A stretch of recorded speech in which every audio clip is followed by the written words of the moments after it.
Like Purdue, it's just an example. Purdue losing to Fresno State is okay. We still win the Big Ten West. But me, Billy Napier gets fired. I'm just kidding. hey, really the best time of the year. I will be seated watching Red Zone for 7 hours on Sunday. What's going on, everyone? Welcome back to an episode of Backyard Banter. If you're new, please subscribe. We're 5 away from 300. Really trying to hit that goal.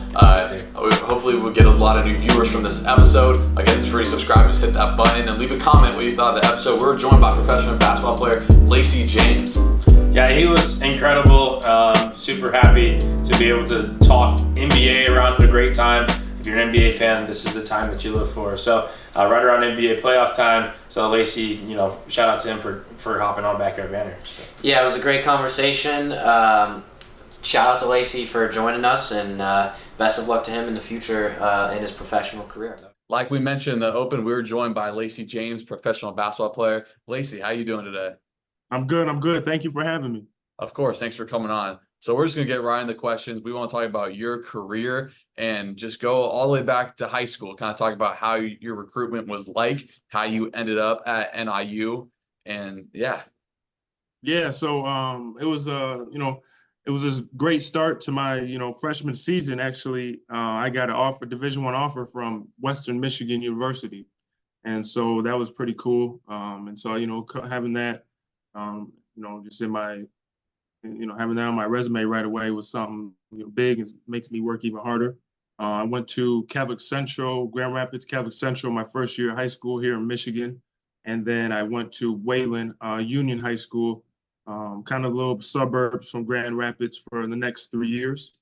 And, accomplished a lot of success there in high school, won a lot of games. Didn't win state. That's the one thing that kind of haunts me even to this day. Didn't win state. But we had a lot of success with my coach, Mike Hudson. So that's kind of the reason why I went to transferred over to the Wayland. And then going to, Northern Illinois. At first, I wanted somewhere where it was kind of in the Midwest. And then, with Mark Montgomery and Lou Dawkins, as I first went there, those guys I kind of knew a little bit coming from Michigan.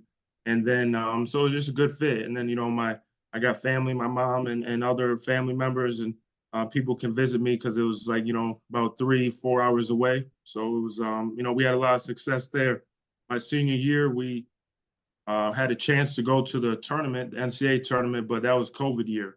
And so that was kind of a bummer and a disappointment to end like that. And I didn't want to take a COVID year because I was kind of just ready just to get into the professional business and get out of college and be done with classes, basically. So, but other than that, it was a great experience. Like James, I went to Newman Church there, met a lot of great people. Still even keep in touch with a lot of those people to this day. So, I had a great experience in college, a lot of fun, and then professionally, I'm here now. So, yeah, so it's kind of like a quick summary from high school to college and then the beginning of professional. Yeah, that's sweet. And yeah, like you had mentioned, when we were at church, I remember the first time we were at Newman, and you notice when a 6'9" guy walks in, you're like, yeah. that guy's he's new here. So yeah. It was great. I'll send you a picture and we might put it in the podcast here. There's a cool picture of you and my little brother Jonah after an NIU game, and it's super, super cool photo. And I mean, Jonah was probably, 10 years old at the time. Okay. So super, super cool photo. But, your mom, obviously, I believe she worked at St. Mary's as well in DeKalb there. So you kind of had that community. So did that help you at NIU being part of that community? Obviously, you had the church there right on campus, but being at NIU for 3 years, did that help just having the community kind of around you? Yeah, definitely. Yeah, definitely. It was nice having my mom, travel to where I was at and just having, having her there, her support. Like you said, with the Newman community, like you and I met a lot of other great people that kind of had the same mindset of the faith and, keeping the faith first. I used to try to get to the Newman Center Church there on times when, sometimes I went before games just to say prayer. Or, my mom was in town, so, we got to go to mass, if it was like a Saturday at 5 p.m. or a time, within my schedule from classes to to games and practice. So it was great. And, like I said, it was great to meet those people. And some of them came to my games, like you mentioned. And so it was just like you said, it was a home away from home. And it made me feel even more comfortable. And I'm nice that, we still keep in touch with a lot of people to this day, like I said. Yeah, so kind of want to get into the Windy City Bulls here. Just kind of talk about like kind of what a day looks like, maybe an off day, and then like game day. What are you doing on those type of days, and how are you preparing each day for the Windy City Bulls? Yeah, so I'll get into it. A game day, it's kind of a little bit slower, but kind of busy towards the end. We usually have shoot around in the mornings, either from the 9 to noon spot, depending on hour of shoot around, depending on we can get the gym. And then we have, it's an optional kind of a breakfast that if you want to eat before the shoot around or after the shoot around. And then you have a lot of downtime. My little tradition or routine, I like to take at least an hour and a half, hour nap before I go back to the gym. And then we have to go back about 3, 4 hours before and then you get prepared and you have shoot around times before the games. And then we also have like at the Windy City, we had sometimes a pastor would come and before games, after your shooting time or even before your shooting time, you can get in at 20 minutes and just talk about the Bible and things like that. And then coach comes in about 40, 30 minutes before tip off and talks about the game plan again. And then we go at it. Off day, I would say is just kind of a optional day with everything. The gym, 99, 99% is usually open.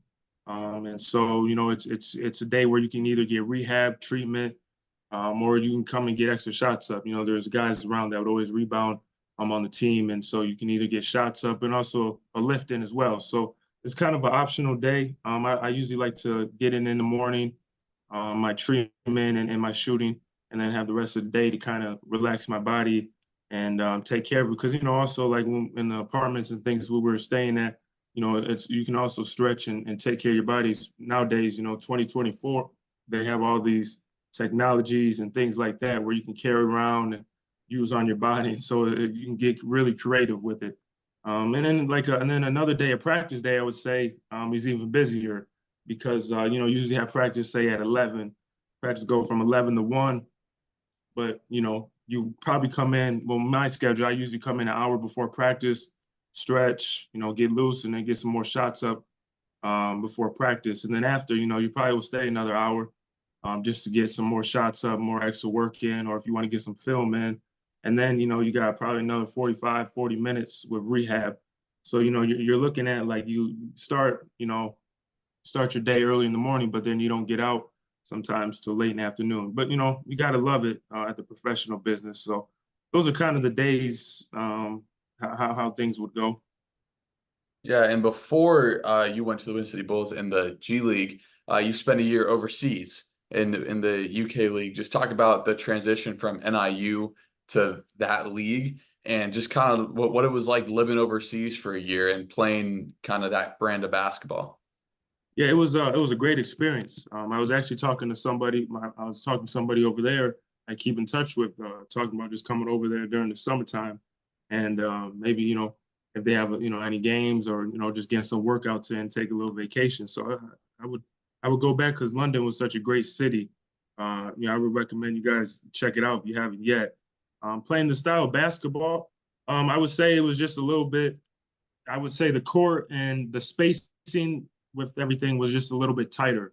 Other than that, I think it was the same. But with the NBA and NBA G League, the court and more spacing is a lot more spread out. And with overseas, and you can be in the paint. And then also one of the big things was you can tip the ball when the ball hits the rim. So if the ball's on the cylinder still, and it touches cylinder, and it doesn't go in right away, someone can tip it out. That makes sense.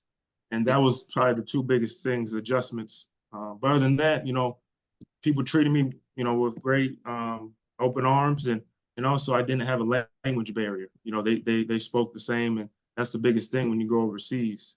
So I would say, it was just a great experience on and off the court. Saw a lot of great sights and saw a lot of great buildings and, food, and like I said, met some great people that I still keep in touch with.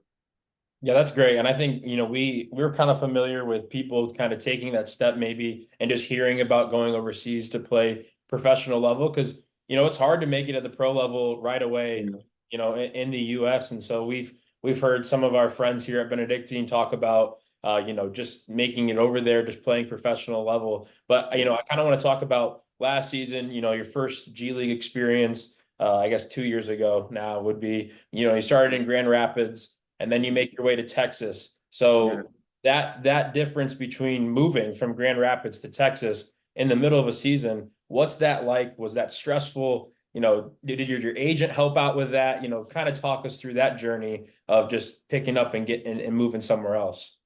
Yeah, I'll go back to what you're saying. It's kind of crazy. I saw a stat on social media. It said like 1% or 2% of people from high school basketball go play college in Division I, and then it's like 1% or even less of guys that go play professional. And so it's just it's a blessing at the end of the day, but it's such a hard, like you said, thing to get into and to work at it. So, but no, last year in Grand Rapids, it was great because I'm from Grand Rapids, Michigan. And so it was great to play in the arena there and have some family and friends come out, and then make the transition to Dallas. It was kind of the move was a blessing call because that opportunity was even bigger than Grand Rapids. It was a great opportunity for me on the court. So I met the coach there. He let me play my game, and so it was just a great opportunity for me. And as long as I want to say anything was stressful, it is what you make it, because you keep playing. You're playing on a team. I know a lot of people that would love to be in my position, playing on a team, being on a team. So to making the move to Grand Rapids to Texas, it was just a great experience. And I know that was my first time actually living and being in Texas, and being in that weather. It was a lot. It was hot. It was hot when I was there. And then now, being in Chicago, kind of familiar territory in the suburbs of Illinois. So that was, that's pretty cool. My old trainer from college came, and a lot of friends came, and so just that was pretty cool. So the bouncing around, you take it, it's just a part of the business of, being a professional athlete, from football to basketball. So I just, it's a blessing just to see the country and to be able to do something I love still. Yeah, I want to ask you, so obviously playing professionally now for a couple years, who's the toughest player you've like had to guard or go against? Like just that one guy where like you're guarding him and you're like, this dude's tough. Like this is gonna be a long night on the defensive end. On the defensive end, that's a good question. I can't really like pick a single person, because you got guards out there who will just really get into you, and then you got bigs out there who you got to watch when you drive the lane. So I can't think of a specific person right now, but there's some good defensive players out there. I'll give credit. I can't think of a person right now. Maybe later in the interview. We put you on the spot. That's all right. Well, and I know just by looking at, Windy City Bulls, I'm a Bulls fan, so I kind of understand the roster a little bit. Practice wise, you got to go up against a guy like Sonogo, and like I can't imagine that's easy, right? I mean, so is that kind of like, do you guys just beat up on each other, or is that something that would partake in practice? Yeah, no, it was just I always love, getting those runs in, getting those bumps in. We always say, and you make each other better, when you go at each other. And also, they on the team was Derek Favors, a guy that's been in the league, a veteran that's been in the league for a while. So all three of us always going at each other and just making each other better. So it's always a positive thing, and it's fun to me, just doing all that, and the competition of it. I'm a competitor, so the competition of it is fun. Yeah, no doubt. Yeah, kind of take us into the contract negotiations. Does your agent handle it? And obviously, when you played overseas, it's a different currency in England.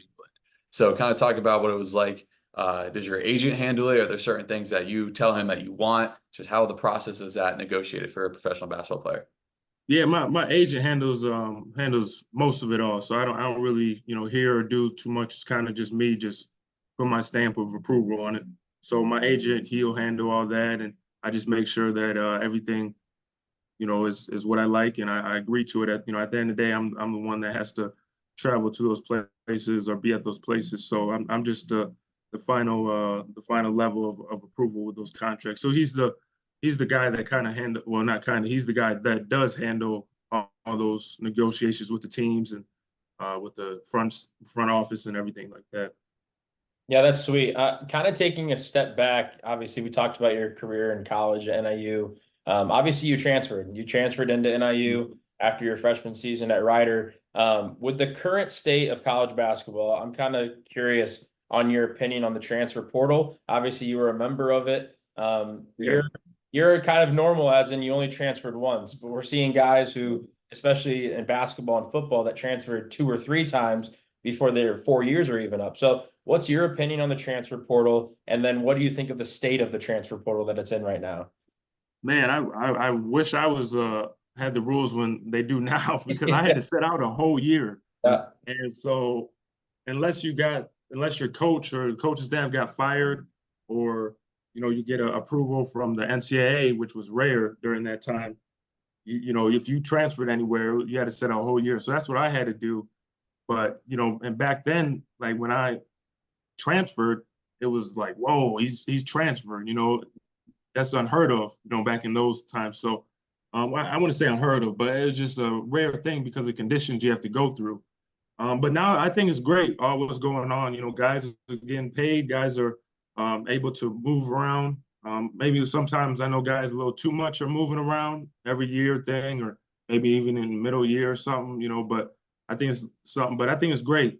Just I want the players to have the power and what they have, because they're the ones out there that are sweating and their merchant their likeness and everything like that, whatever they call it. So I think it's great with how it's going on in the transfer. I wish I had it, like I said, but it is what it is. So yeah, I think college is in the right direction right now. Sweet. Yeah, that's great. Yeah. We obviously, we talked about you being in the Windy City Bulls. That's great. Obviously you're playing local, you live in the suburbs. Do you have any communication kind of throughout the year with the Bulls, like coaching staff, like at all? Or is it more so you kind of just talk with the Windy City Bulls personnel? Is there any communication between those two teams, obviously G League and then the regular NBA team? Is there any correspondent there? Yeah, you got guys in every day, from the front office to players. We would practice sometimes, like I said, in the suburbs, but we would practice sometimes at the practice facility downtown in Chicago. And you got eyes are watching you every day. And even like some of the staff that were on the Windy City last year, they were just on the Bulls staff. And so everyone talks, everyone has cell phones now, everyone has video cameras. So it was always a constant communication from the G League team to the NBA main team. And everybody's eyes on you. They would come to games. Front office would come to games. Front office would come to practice. Front office would come to workouts and things in that nature. So yeah, every day and every minute, wherever you go on and off the court, it was constant communication with both teams and staff and players as well. So Dope. Yeah. We see this a lot of time with football and basketball. It's kind of a commonly asked question, but do you have kind of like a welcome to the league moment, a moment kind of like where it's like, wow, like this is, much different than NIU ball? I would say when it wasn't on the court though, it was actually off the court when I went into the locker room and they had like your locker name and everything like that. And then you get like gear. And I remember when I first got it, NIU is with Adidas. And so, we was always wearing Adidas socks, Adidas shoes, Adidas shirt. And now it's on Nike. And so they had my loop and a bunch of gear and shoes in my locker. And I kind of like, I was like, whoa, and the logo, you see the logo as a kid growing up. if a sock, if a shirt, anything had an NBA logo on it, you just wanted it. You know what I mean? It was such a rare thing, or it's just a cool thing to have. And so to have my name on it and my name on the locker, my name with the logo and the loops, and then the socks and everything like that, it was just a real cool experience for me. Just something little like that, just kind of, I guess you could say, just kind of really like, wow, this is, I'm living my dream. I'm right there. So it's just, that was probably my welcome, just a moment like that. That's dope. Yeah, what's the travel like in the G League? So like, are you guys flying places? Are you guys taking bus? Like, how long are your road trips? What's it like being on the road for like a road trip in the G League? Yeah, so we flew everywhere. We flew everywhere this year, and that's usual just commercial flight. Sometimes they're long. You got people that like that. I know there was a protest going on in Chicago yesterday, so sometimes you got delays in the weather and things like that with the commercial flights. But then so it's just a normal commercial flight, and sometimes then we stay at hotels and great normal hotels, and they're pretty nice, right? Usually, like 9 times out of 10, they're right by the arena. So they're always in the downtown areas. And so it's been a good experience for me. I can't complain. So yeah, I think it's it's always fun traveling, just seeing other parts of California. We went back to Texas, but a different part of Texas. We went to Brooklyn and things in those cities like that. I'm a big city guy, so I always like being in those type of areas and just playing just the type of energy and things like that. So Yeah, that's awesome. And, kind of piggybacking off that, obviously you played at the Convocation Center, which I think is a pretty cool arena. Obviously, yeah. I haven't been to a ton, but for a small Division I school, I think it's a pretty sweet arena. So what would you say is your favorite arena that you played in this season or last season in the G League? Is there like a city that's got just a pretty sweet, G League setup there? Yeah, I think the one thing that comes to mind is the Lakers facility. The Lakers have a real nice facility. They in their practice facility they put in chairs and bleachers into the practice facility, and so you got all the retired numbers. You got and then on this side you got the trophies, and then it's state of the art. Is up to date with the newest everything. So that was really cool. Just place to be in, and then you'd walk outside and palm trees are right there and everything right there by the hotel. So, that was pretty sweet. And I would say in college though, we played at Maryland, and Maryland they had a real nice arena, but then also their fans they got real loud, and it's kind of like an Iowa situation. You ever been to Iowa? It goes up. It's like a thing where it goes up. And so, you look up and it looks like it just goes on forever. And so Maryland was probably my best college, but right now in LA, that was best professionally. And then I wish we got more fans on the regular at NIU though, because like you said, that Convocation Center, we got fans on big game. Like we play Buffalo, or like we have a good conference game. We got fans and they pack the bowl and everything. But I think on the regular, I just wish they would have.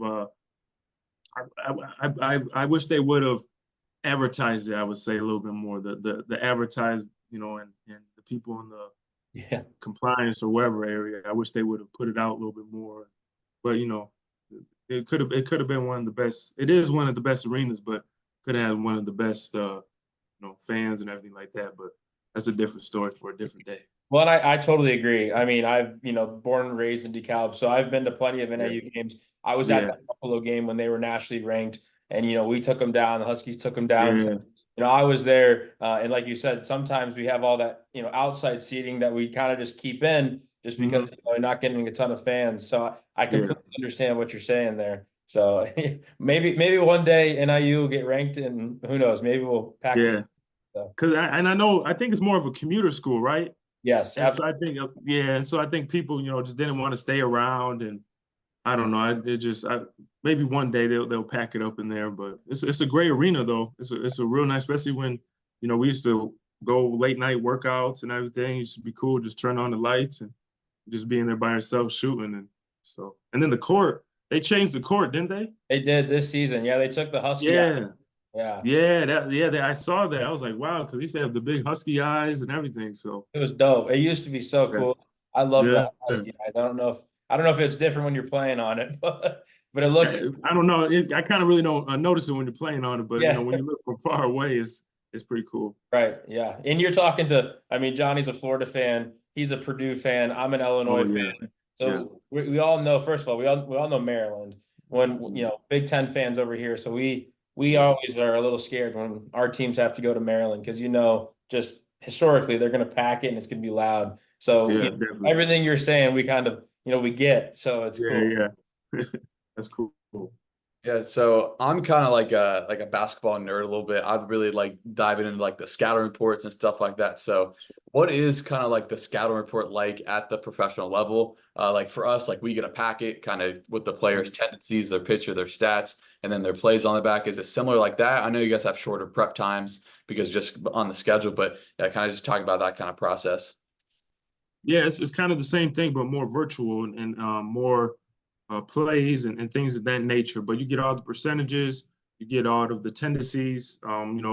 What they really go off kind of the last 3 games because, like you said, it's such a short window to prepare. So it's basically the last 2 or 3 games, and we get the percentages and what you want to give and what you want to give up. And so if a player is shooting 20% from the three, we'll let him shoot threes all day. Even if he makes 3 in a row, he's not going to do that in a whole game span. But if another player, if he just a hard right driver, and he goes right all the time, all you do is just sit on his right, and if he goes left, let him go left. So in the professional level, you give some up, but then you gotta take some away. So we get there's like there's apps and there's in the app there's all these players. You can click on the player to tell you percentages, shooting percentages, what they do, what they don't like to do, and then you get played like a minute video, highlight video of them. And then also in the app, there's about 10 or 15 plays of that other team and what they run, what their tendencies are. And then basically like with shoot arounds or day before with practices, you focus on what they like to do defensively because, offensively and everything, basically during the app. But then also too, you just kind of stick to what your team does at the end of the day. If we're not doing what we're supposed to do, then we're not gonna win at all. So we basically kind of stick to, I would say, 70% of what we do, and then 30% is the scouting report and everything like that. Because the scouting report is basically on your own as well.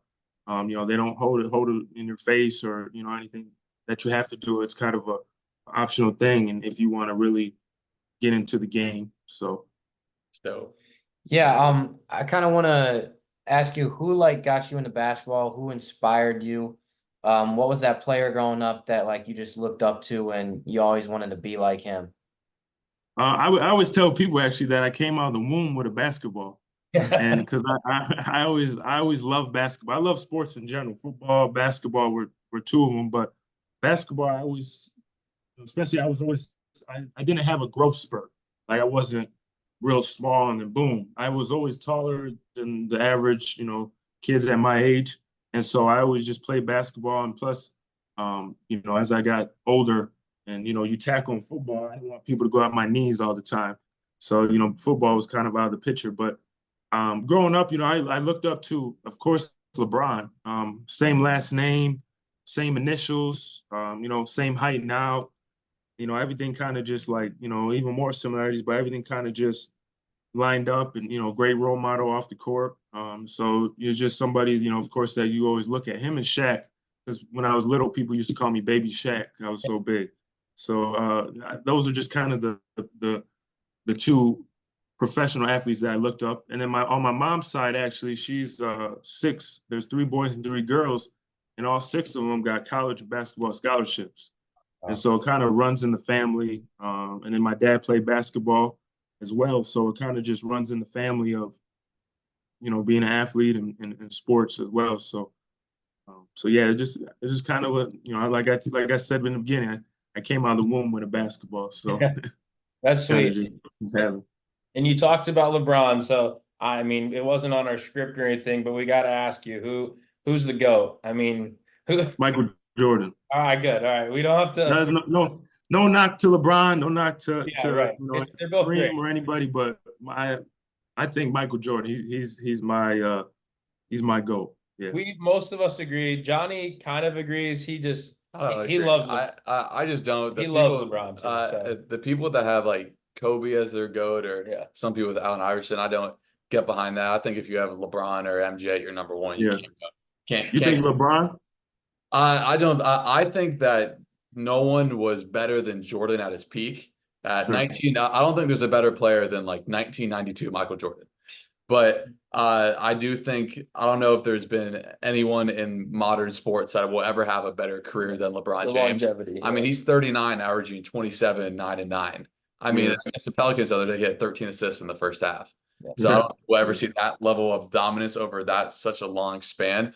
But I don't think we'll ever see a better player than Michael Jordan at his peak. So I kind of get to That's true. Yeah. Yeah, he never answers. He I get to he avoid never it. answers the question. Just kind of runs around it, runs around the Yeah. answer. I Yeah. kinda He gives gives reasonings for both, and I always go back to, well, if you think nobody's going to be better than 1992 Jordan, then he's got to be the greatest of all time. Yeah, that's a good all point. right. We could have a whole That can be a podcast whole episode about LeBron versus. So But Throw out facts and yeah, everybody's right. yeah, exactly. But I think it's Yeah. time to maybe dive into some NBA playoffs. Obviously, it's fantastic that we got you on in general, but it's a great time to be an NBA fan. Obviously, luckily enough, all three of our teams are in the playoffs or play in, depending on how you look at it. So I don't know if you want to start off by we can go by matchups. Yeah, we'll just go east and west. We'll just do the first round matchups. Just kind of give like a quick synopsis of what you think is going to happen, and then kind of just give a pick. So Okay.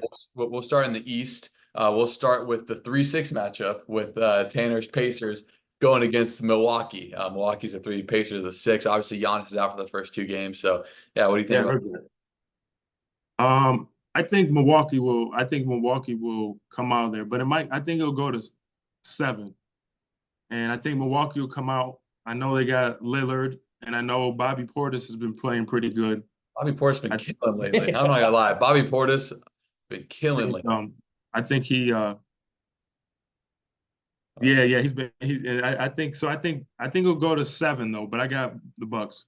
There we go. That hurts Tanner a little bit. I'm sorry. It's all good. So he's a Purdue fan, obviously, and they just lost the national championship. So as soon as that game was over, he's like, "All right, I got the Pacers." And I haven't been a believer in the Pacers all year, but this guy, he's dialed. So he was happy when they got the Bucks. He's like, Giannis isn't even going to play. Like, it'll be fine. So I have the Bucks as well. So I agree with you. But Tanner, you give your pick. we'll see. Pacers in 6. Come on. There we go. You think the Pacers are going to go like to all the way? I don't think they'll go all the way because there's absolutely no chance they'll beat the Celtics if they were to get that far. But I think they can make the Eastern Conference Finals. Like, if they can get past the Bucks with no Giannis, there's no reason they can't beat the Knicks or like the Sixers if they get the Sixers at home. Sure. So like, I don't know. I think their ceiling's the Eastern Conference Finals though. Yeah, you never know. Yeah, I'm going with the Bucks too, just because you know how important this is. If you can't guard at a high level, it's really hard to win at a sustained rate. Obviously, the Pacers are one of the best offensive teams in the league, but they're not very good defensively at all. And I think when it gets down to the playoffs, crunch down situations, you got to be able to get stops. Obviously, the whistle blows a little less. But yeah, I got the Bucks in 6 because Giannis isn't playing the first 2 games. If Giannis was playing the first 2 games, I got the Bucks in 5. I think the regular season is such an anomaly. I think the regular season is such an anomaly compared to the playoffs. A game in mid-November doesn't mean anything to now. The Bucks have that championship DNA. They still have a lot of pieces from when they won a few years ago. So yeah, I got the Bucks in 6. But if Giannis' injury does push him to missing more than 2 games, then I would switch my pick to the Pacers. But I'm pretty confident on the Bucks. there we go. But yeah, we'll go to the next matchup. Cavs versus Magic, the 4-5. Cavs are the 4, Magic are the 5. I don't know if you saw this, but the Cavs intentionally lost the game to the Hornets. They put their entire bench in to play the entire first fourth quarter to avoid the 76ers in the play-in. But who do you got in that matchup, the Cavs and Magic? I think the Cavs. Sorry for you. Breaking all of our hearts. Yeah, I'm sorry. I think the Cavs though, just because they got more pieces. You know, they got Mitchell, they got Garland, they even got LeVert, and then they got those bigs down low. So I think they just have a little more scoring pieces. I know you said defense a lot in the playoffs, but I think it'll probably be tight. You know, close games, but they got more finishers, just to me. And then Donovan, you know, he's been in the playoffs with Utah. And so he's been kind of in those situations. He's kind of like the veteran in that series. So I think it'll be close. I think I might probably no, I would say go to 6. I would say go to 6. Yeah. I think I actually agree with that. Kansas 6. I agree with that pick. Kind of 100%. The thing with the Magic, they have Paulo and Franz, who are both very good, but they are actually one of the worst 3-point shooting teams in the NBA. And as you know, how important the 3 ball is in modern NBA. But since also Magic have a top 3 defense, so that will win them. That wins you at least 1 or 2 games. And obviously, Paulo is only 21 years old. He's a year younger than me, and he is just killing in the NBA, which is good. But I do think the Magic's lack of perimeter shooting will doom them. I can see them winning this series. Like, I can see them winning in 6. I can see them losing in 5. Just kind of that kind of playing with then immature teams that you talked about, which is so important. Late game offense. I think the Magic really struggle late game. I think they go too ISO heavy, which I know is a big part of the game, finding the best matchup, trying to exploit it. But I think the ball gets too stagnant at times. I think it's a good step in the rebuild, but I also got the Cavs. Yeah, I agree. I think the Cavs, it's 2 teams like the Magic. They're going to be a fun team to watch for several years because they've got those young pieces. Where the Cavs are kind of a team that they have the experience. They've got the potential. They've got good guard play, like you have mentioned before, and they're big. So I like the Cavs not only in this series, but maybe like moving forward, just in general. We've talked about them. We had an NBA, YouTuber on, and he kind of was talking about the Cavs as well. But I want the Magic to win a couple games so that on TikTok, they can post the Orlando Magic's meme. Or I don't know if you've seen it, but man, it's hilarious. So I like the Cavs in 6. So. I think they're going to be playing the Orlando Magic song quite a bit, actually. Okay, there we go. I got the Magic in 6. I think Paolo's the toughest player on the floor. I don't like Donovan Mitchell's tough, but like I love Paolo. And then the Cavs don't do it for me. They don't have a stretch forward. Jared Allen and Evan Mobley can't stretch out a defense, and that's a big deal when you play against the Magic. They defend so well. So yeah, I agree with that, and that would be the reason why the Magic would win. Donovan Mitchell has actually missed a lot of time recently. I don't know how healthy he is, but Jonathan Isaac, maybe some guys don't know. He's, I think, for my money, the best defensive player in the NBA just because of his versatility. They started him at the 5 against Milwaukee. They completely threw Milwaukee out of their set. So if he can sag off Jared Allen, even if they put him in the dunker spot, Mobley's a below average 3-point shooter. I can definitely see the Magic winning. But we're going to move on. We're going to go to the Knicks series. So obviously we find out who the Knicks play in a few nights. They'll get the winner of the Philly-Miami play-in. So for fun, we'll just go by the higher seeds. Let's just say they get Philly, just to kind of give a prediction. So Knicks versus Philadelphia. Who do you think you got in that one? Philadelphia, for sure. Who's going to stop Embiid? I know Embiid is coming back from an injury, but, and Maxey, he's playing now, at a higher level than he did in the playoffs before. But Embiid, I think he's even hungrier now to hopefully he's healthy. I know I think it was last year he was playing on an injured knee. And so I got Philly. And I think Philly might make a deep run I'll be saying they might make a deep run even to the finals. Yeah, I like that. I got Philly winning easy in 5. Yeah. It might be 4, actually. I got 0-4, a sweep. Yeah. Knicks fans will not be happy. No, they won't be. I also got Philly just because I've said for a while I think the Knicks are overrated. Obviously they defend like no one I've seen in a long time in the NBA. I mean, they were holding teams to 80 points in the NBA, which you don't see nowadays, 70, 80 points, which those are early 2000s type scores. Yeah. But I don't think a team with Jalen Brunson as their best player can be successful in the playoffs. Nothing against Jalen Brunson. He's probably the second best small guard in the NBA behind Curry. small, like 6'3", 6'4", and under guard, Sure. but they don't have that second oomph offensively. They have OG Anunoby, who's probably the second With best player. Randall out. Yeah, with Randall out. With Yeah. Randall in the series, they just don't have that. And if Embiid's healthy, he's only played, I think, in 12 games since his injury.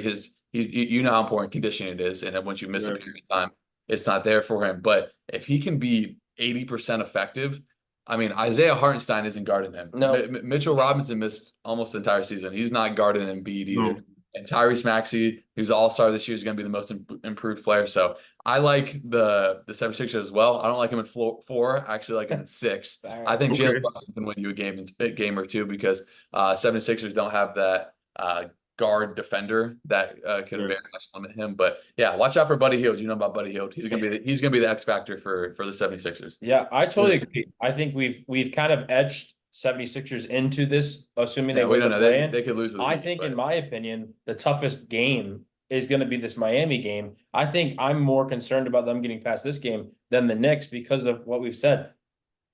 I don't want to hate on Brunson because he's a Chicagoland native and all that. But like Johnny said, you're not going to win many playoff games or series if you're really relying on Jalen Brunson to go out there and give you 40. So I love the Sixers if they're healthy. Maxey's one of my favorite players to watch in the NBA. You pair that up with Embiid. I mean, man, this team could make a deep run. And especially with their drawing, if they're going to have to play the Bucks or the Pacers, I like that for them as well. So I totally agree. I think this could be another like Miami Heat scenario where you get a play-in team that just gets hot. So I like the 76ers as well. Yeah, I guess everybody just goes against me. Or you're like so Oh right. man. Or you're right. Picking the Knicks. I'm picking the Knicks. Yeah, Oh man. Jalen Brunson is my favorite non-Pacer in the NBA. I love watching him play. I watched a lot of Knicks basketball this year just because of him. And Embiid's not necessarily like right. Like he tweaked his knee, I think, a week ago. And the Knicks love to play small ball. And I think that they're gonna come out and say, Embiid, you can score 50 all you want, but we're gonna space you out, and Embiid's gonna have to guard someone way quicker than him, and we're gonna find a way to get some open threes. I think it could go 7 though. I'm back and forth on who wins. I think it goes 7, but as of now, I'll take the Knicks. I think they're going to play some. If Embiid scores 50, the Knicks are not winning. I like it, but I got nothing, no shade on Jalen Brunson. Jalen Brunson's going to be all NBA. He was awesome this year. Yeah. He's one of my favorite players to watch. He also has a fun podcast that he likes, but I just don't think. I think if he had Randall or just a second scoring option, that they'd fare a little better. But maybe the most dominant, the Boston versus. One question real quick with the Miami thing. So people always talk about beware of Miami around this time. Do you guys like believe that, or? I don't. After watching their run, frankly, because I think Jimmy Butler, this might be a hot take. I think he might be one of the most overrated superstars of our age. Don't get me wrong. He was unreal in the playoffs, but I think people overrate 3 or 4 really good playoff games to an entire series. In the finals against Denver, he was not very good. And he had a few great games against Milwaukee. He had a few great games against the Knicks. So don't get me wrong. I still think he's a top 20 player, but people always say after the playoffs, Jimmy's a top 10 player. Like, relax. No, that's not for me. Obviously, he had the great run in the bubble with the finals too. But obviously, being from Florida, I've seen a lot of Heat basketball. I do think Eric Spoelstra, pound for pound, is a top 2 NBA coach. But I just it's so hard to imagine in back-to-back years coming from the 8th seed, especially with this Boston team. This Boston team was one of the best regular season teams I've seen since those Warriors teams with KD, just because, God, their starting 5 is so good. Their two guards are both going to be all defensive players with Derek White and Drew Holiday. Then you got Jason Tatum, who's a borderline top 8 player, I would say. Jaylen Brown's going to be 13 all NBA. And then your 4th or 5th best starter is Kristaps Porzingis, who I think he's the biggest key. Like with them, especially adding him this year, I think Porzingis, he's just been playing real good basketball, and I think if he plays well, I think they can make a run because he's the biggest key. Like you said, with the defense with Holiday and White, shutting down the on the perimeter, but I think if Porzingis plays well both ends, I think they have a real good chance. Too bad they have to run into the Bulls. I mean, seriously, like I don't know. I'm just playing, but I don't know. I'm nervous for this. I think the Bulls do beat the Hawks, so I think maybe we can etch them in. We can ask you, obviously. Do you think the Bulls are I gonna got the Bulls beating the Hawks. There we go. So I'm assuming you got the Celtics over the Bulls, or are you gonna stick with the I got the Bulls? Bulls over the There we Celtics. go. Yeah. I like this. We like I this. got the Bulls over the Celtics. There we go. I'll say in how many games? Say 6. There we go. Bulls in 6 because I love MJ that. got the 6 Yeah. championships. Yeah, There we go. that's So, awesome. I'll say Bulls in 6 over the Celtics. I love it. I mean, the city would erupt No, that'd be- if the that'd Bulls be took down It's Boston. going to erupt. I love it. It's going to erupt. There we go. We'll move over to the West. One more note on the East. I think the Heat are a good team. They got Terry Rozier before the deadline. Yeah. I just think, they just have a They don't have lack the of a pieces. consistent second scoring threat. Yeah. But like for example, I think they're better than like the Magic per se.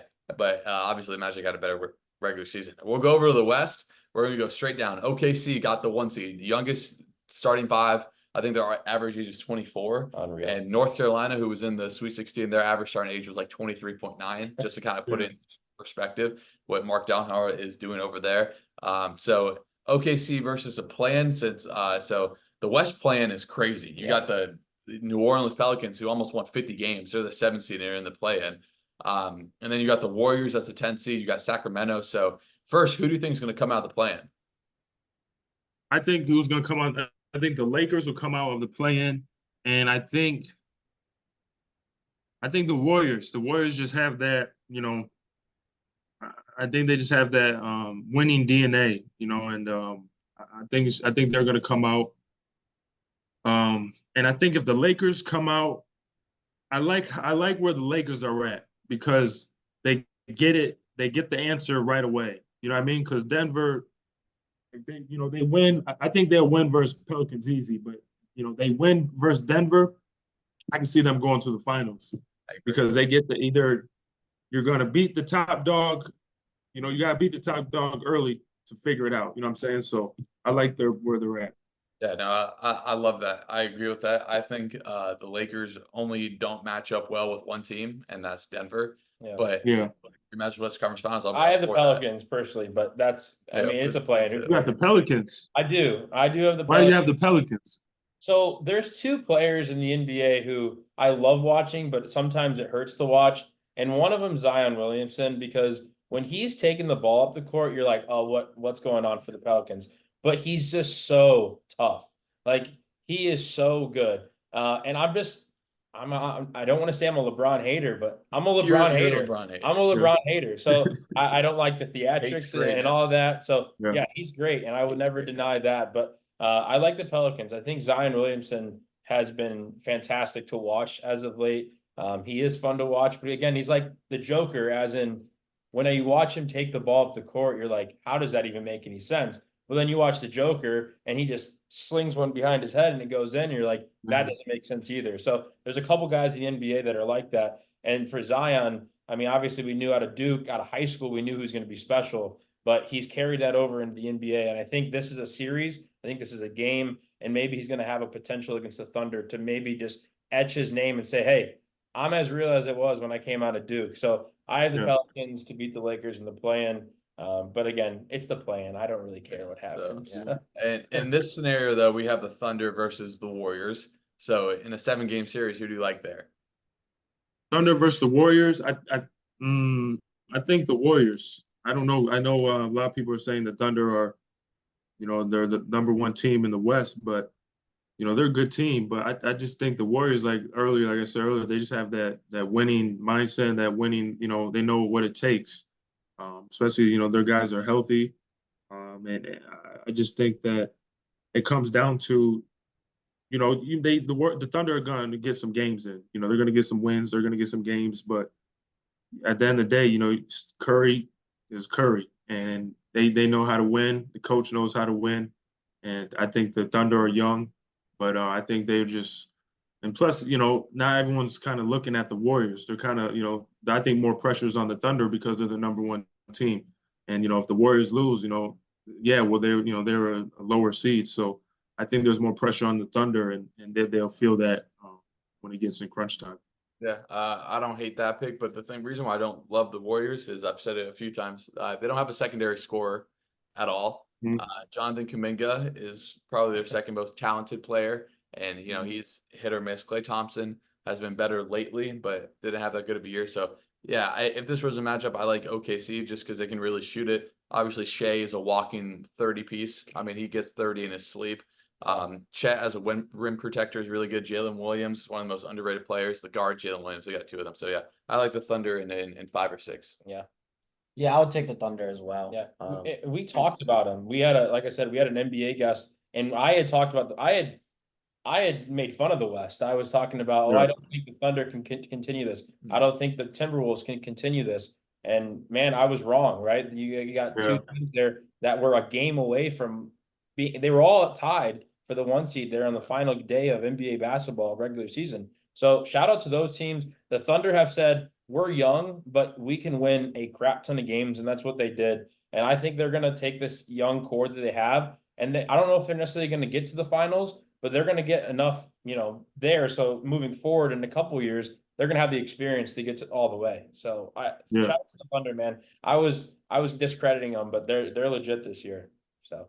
So we'll move on to the Denver. In our scenario, we have Denver playing the Lakers, and I think this might be the toughest series that Denver would face. Obviously, you got the LeBron in the playoffs. Even though it's 39, still a problem. AD played 76 games this year. He's been awesome. You got Austin Reeves, D'Angelo Russell, and just go down the list. Rui Hachimura, but I'll keep it short. I like Denver in 6. It just goes down to Mike Malone versus Darvin Ham for me. Obviously, we all know how important coaching is. Obviously, the players are games, but the coaches got to put you in situations and to succeed. And Darvin Ham was playing Taurean Prince 30+ minutes for a majority of the season. No offense to Taurean Prince, he's a good 3-and-D guy, but I don't think he's good enough to be a starting wing on a competitive team. So I think the coaching matchup's apparent here. And I think Jokic and Murray and them just know how to win. So I like Denver at 6. Yeah, Denver in 5. They're gonna crush. I'm gonna keep short and sweet. Sorry, I'm gonna keep it short and sweet. Denver in 7. I think this will be an all-time classic, but Denver in 7. Who do you got? I got Lakers at 6. Love it. I like it. I got Lakers at 6. I got Lakers at 6. I'll keep it short. I got Lakers at 6. I like it. You guys said nothing else. He's got his mind made. That's all right. Yeah. Minnesota versus Phoenix, so 3-6. Who do you like in that one?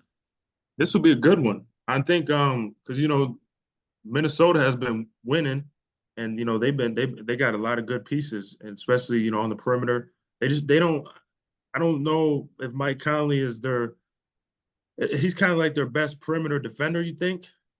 Yeah, probably. And I know unless Anthony Edwards really turns it up. Yeah, but like going against Beal and Devin Booker and Kevin Durant, like those guys are mostly on the perimeter, and who's going to guard those guys? They got Jaden McDaniels too. He'll take. Yeah, that's true. Take the KD. But I just feel like the perimeter defense could. I don't know. I mean, I could be wrong, but Rudy Gobert, he's a great defender down low. Of course, he'll handle that. But I think Phoenix might get him in 7. I know it's going to be. I think Phoenix might get him in 7 just because they got a little more powerhouses. Yeah, I like Phoenix too. Phoenix isn't built for the regular season; they're built for the playoffs, and their ability to avoid the play-in was huge. Oh my gosh, huge for them to avoid the play-in because they're built for a series like this. Rudy Gobert gets exposed every year in the playoffs because if you're not a competent 3-point shooter, I mean, this playing professionally, it's hard to keep you on the court. And obviously, Rudy Gobert is probably going to be a defensive player of the year again, and he'll play a lot because he is a rim protector. But man, when it gets to crunch time, it's hard to keep someone on the floor when you can't shoot. So I like the Suns in 6. Look, you got 3 of the best scorers on the planet on one team. It's hard to keep that down in a 7-game series. So yeah, I got the Suns in 6. Yeah, and here's the thing: Anthony Edwards, as of late, and when I say late, I mean the last few games he's played, he's kind of just been out there not doing a ton. But Johnny and I we were fortunate enough to go to a Miami Timberwolves game this year in Miami, and we watched Anthony Edwards absolutely turn it on. Like, I think he went for at 30 in the second half. 30 points in the second half. Because it was after the first half, we're like, man, this is kind of boring. And then next thing you know, Anthony Edwards takes over. And he has the potential to do that. But the issue is Phoenix is probably never going to not be able to score because of how good they are at scoring. I mean, Grayson Allen has had a fantastic year. Yeah. I was just Were you about gonna to say go that? in on him. I man. mean, Grayson Allen has been incredible, and I'm not a big Duke guy, but he has just absolutely hooped this year, and I think he could be a huge difference maker. Let's talk about a guy who's hit a lot of shots this year. I think he's averaging 13 points a game. And if you would Maybe have a told me little that, more, if you would have told me Grayson Allen was going to average 13, 14 points on this Phoenix team, I would have thought you were a little crazy. So I like Yeah. Phoenix 6 as well. But Minnesota has an ability to turn it on if Anthony Edwards can just click and go for Yeah. 35 every night. But Obviously, without all that, Minnesota has the #1 defense in the league Yeah, with yeah. Rudy Gobert as rim protector. Obviously, Jay McDaniels really good on the perimeter. Mike Conley still got some of the best hands in the league, but see who you got. You know me, I'm a little biased towards the Suns just because I got family friend that helps coach for them. So I'm taking the Suns regardless, but I just think the key is Grayson Allen. If he's hitting threes, Yeah. man, he is like they're just I feel like they're unguardable. Yeah. I went to a Suns game about a month ago, and that was the game Grayson Allen hit 8 threes in the first quarter. That was insane. And I don't know. I think that I might take the Suns in my finals. I don't know. Hey, who But I'm knows? biased. Who so- knows? All right, our last series, we got the 4-5 Clippers Mavericks. They've played each other a bunch in the playoffs. Who do you like in this matchup? I think is Kawhi going to be out? I'm not sure. I saw a report that his knee is super swollen. Bowling or To something? be honest, like it could have played, but Yeah. I think if Kawhi is out, I think the Mavericks can take it. I think they have Kyrie has been playing great of late, and I think him and Luka, and now they got some pieces with Daniel and PJ Washington and those guys, making Luka look even better, passing to him for the three and stuff. I think they can I think they can make a run, especially if Kawhi is out, because Paul George and Russell Westbrook and James Harden, I don't know. I don't want to hate on them, but I think the Mavericks will win in 6. I got Mavericks in 6. I don't hate that. I think this Clippers team would have been really good 5 years ago with Sure. all the guys. And how healthy is Kawhi? He's the X factor. Because not how healthy is he offensively, how healthy is he to guard Luka? When Kawhi's at his best, he's the best two-way player personally that I've ever seen at the perimeter level, to be the best scorer on the floor and to be by far the best defender on the court. Luka won the scoring title. I think he's averaging 34.1 points per game. He's unreal. And that's what I mentioned. You see Luka, you're like, oh, this dude is not a killer. Yeah. And then he goes and gives you 70 like he gave the Hawks in the beginning. But if Kawhi doesn't play, I'm gonna take the Mavericks. Simple as that. Kyrie is one of the best number 2s in NBA history. He just knows what to do in that role. And you hit it on the head perfectly. PJ Washington was a great get from the Hornets. They got Daniel Gafford, who's turning into Wilt Chamberlain with all the consecutive makes. Which is kind of crazy. But yeah, I like the Mavericks. If Kawhi plays, I like the Clippers taking it 7. But I know I'm kind of picking both ways. But I'll take the Mavericks. Yeah, the Clippers, when healthy, is one of the most fun groups to watch because, like Johnny said, even 5 years ago, they just have superstars all over the court. James Harden, one of the best scorers that we've watched. I mean, he's unreal. Kawhi just has an ability to take over a game on both ends of the court. But I agree. Like, I don't know if he's going to be able to play all games. And if he sits 2 games like Giannis is, well, the Mavs might start off 2-0. And if that happens, it's going to be tough for any team to come back against a team like Luka and the Mavs. So I like the Mavs in 6, kind of with or without Kawhi, honestly. I think the Mavs are legit this year. So yeah. With no Kawhi, I'm gonna take the Mavs. Maxi Kleber is gonna go nuts one game. Love him. He just shoot the lights out. I love that. So give me the Mavs and Paul George. You are an Indiana Pacer in a signing trade. So there we go. So we kind of just narrowed it down. So we're not going to go through all the other matchups because we could be totally wrong, right? We could all be wrong. So who's going to be in the finals, coming out of the East and coming out of the West? If you had to put something on the line, who's going to be there? So if let me see. So if Denver and Lakers, who is their next matchup?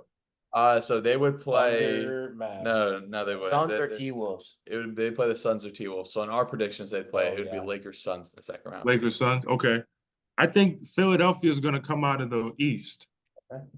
I'm sorry. Yeah, I think Philadelphia might come out of the East, and then and at the West, kind of up in there. I'll just go with the Lakers. I know, 2-7. Man, Go with the Lakers. playing That'd be team. awesome. I think it'll be I think it'll be those two. It'll be Are the fun. I 70 think just the whole playoffs will be fun. Yeah. Yeah. Are the 76ers going to play the Bulls in the Eastern Conference Finals to get Yes. I thought you were gonna say the Bulls. I thought you were gonna really fire me up, and you were gonna tell me the Bulls were gonna play. In It was the good. The game will go to 7. Yeah, buzzer beater. Joel hit a half. No, Yeah. I It'll don't be want like that. what Kawhi did to him in Toronto. No Yeah. doubt. Well, you heard it here first. We got 2 7 seeds playing in the finals, and It could that'd happen. be electric. It could That happen. would be Never electric. know.